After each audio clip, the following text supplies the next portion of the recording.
प्रणम्य शिरसा देवं गौरीपुत्रं विनायकं भक्तावासं स्मरे नित्यं मायुक्कामार्थसिद्धये।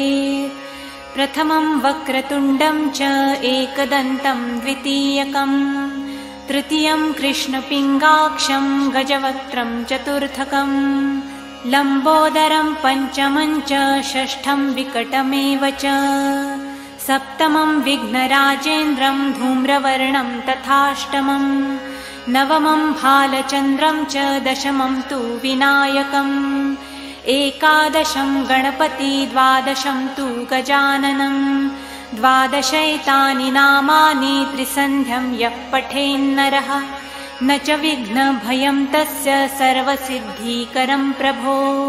विद्यार्थी लभते विद्यां धनार्थी लभते धनं पुत्रार्थी लभते पुत्रान् मोक्षार्थी लभते गतिं जपेद् गणपति स्तोत्रं षड्भिर्मासं फलं लभेत् संवत्सरेण सिद्धिं च लभते नात्र संशयः।